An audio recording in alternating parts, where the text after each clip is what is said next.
കൊലയാളിയായി മാറിയ social media. നിങ്ങളുടെ ഒരു വിരൽ സ്പർശം അത് മതി ഇന്ന് നിങ്ങളെ ലോകമറിയാനും അതുപോലെ തന്നെ അപകീർത്തിപ്പെടുത്തുവാനും.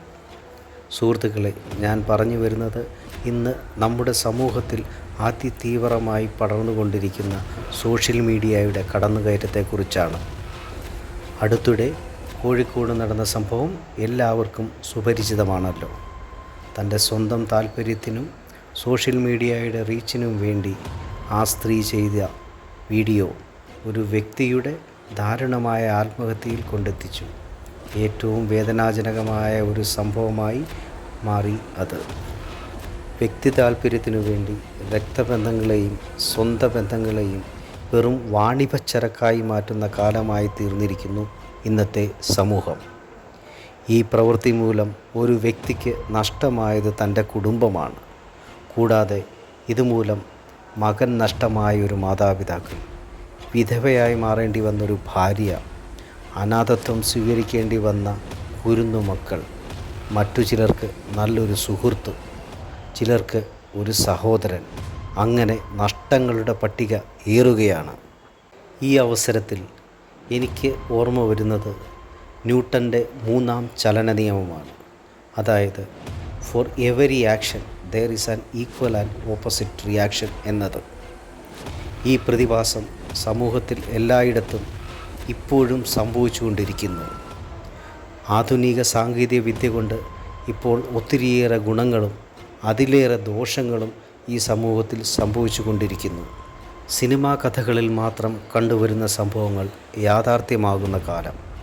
ഈ അടുത്തിടെ ഇറങ്ങിയ ഒരു സിനിമയിൽ ഇതിന് സമാനമായ ഒരു സംഭവം കാണാനിടയായി.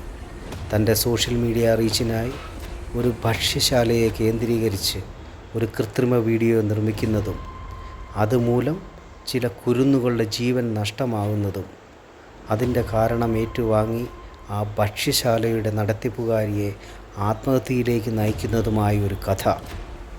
ഒന്നുകൂടി ഓർമ്മപ്പെടുത്തട്ടെ, ആത്മഹത്യ ഒന്നിനും ഒരു പരിഹാരമല്ല എന്നത്.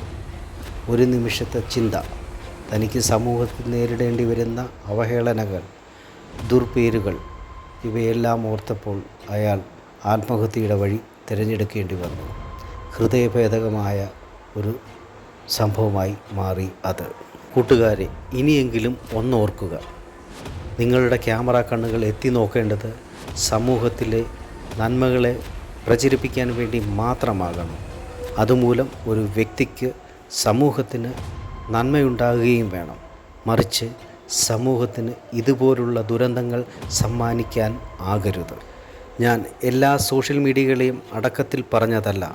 നന്മകൾ മാത്രം ചെയ്യുന്ന ഒട്ടനവധി സോഷ്യൽ മീഡിയകളും നമ്മൾ കണ്ടുകൊണ്ടിരിക്കുകയാണ്. പാവങ്ങൾക്ക് താങ്ങായി നിൽക്കുന്നവർ, നിരാലംബർക്ക് അഭയം എത്തിക്കാൻ കഴിവുള്ളവർ, അങ്ങനെ പലതും. അവർക്കെല്ലാവർക്കും എൻ്റെ ഹൃദയത്തിൽ നിന്നുള്ള ആദരവ് അർപ്പിച്ചുകൊള്ളുന്നു.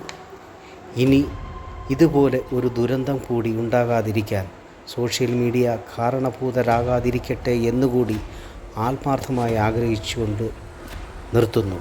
നന്ദി, നമസ്കാരം.